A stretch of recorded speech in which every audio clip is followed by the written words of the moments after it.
I was having a really horrible August, as all creative people do. We tend to just have that month where it doesn't go right, once a year or maybe even a few times a year. But then you're sparked by an artist or a piece of work that just speaks to you. Well, for me, this was an entire day. This day took me through an adventure of life itself. This day took me through basically every phase you could have in life without really even speaking or someone narrating it to me. It just happened that way.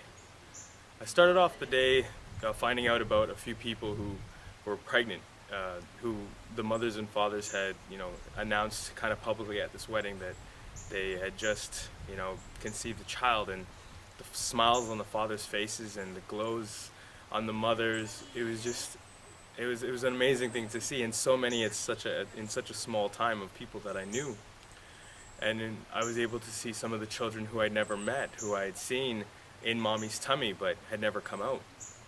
And then when I finally did see these 1-2-year-old children that these parents that I knew, that I went out with, had dinner with, played sports with, these are parents now. They had a little wonderful life they were holding. I then saw children that were knee-high that had come up to my hip, and I'm a tall guy, so for them to come up to my hip from my knee, that's a big growth spurt. I also met some of my friends who had been struggling with school, who had gone through university, who were just trying to look for a job or were just finishing up, and with the economy being the way it is, they're kind of scared, and we talked about that a lot. I saw these two people around the midway point of the day give themselves to each other at this wedding. They said to the world openly they were going to love each other, respect each other, and that person, more than anyone else on the planet, was going to be ahead of them. That person they were going to push forward, that person they were going to dedicate their entire life to. And I knew these people, and I knew that these people would do that.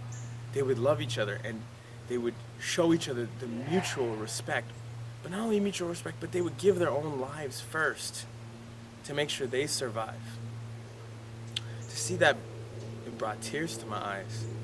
It made me realize that at the third way or halfway point of your life, you are hopefully choosing a partner who will be with you for the rest of your existence on this earth.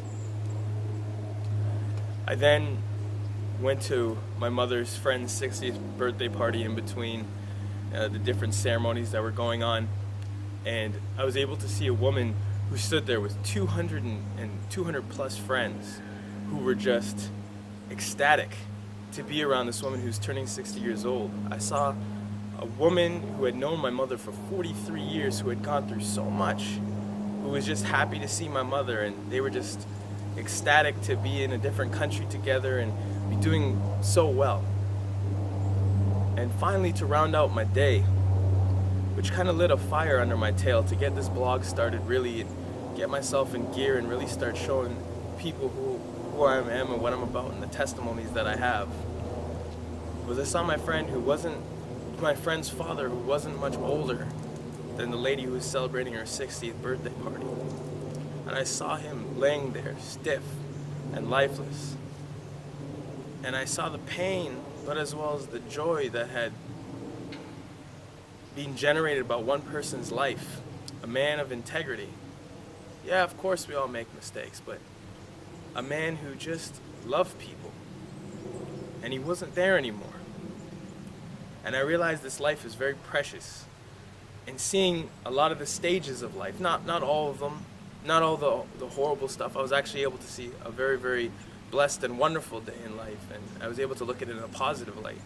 But I was able to see all of the different changes and transformations.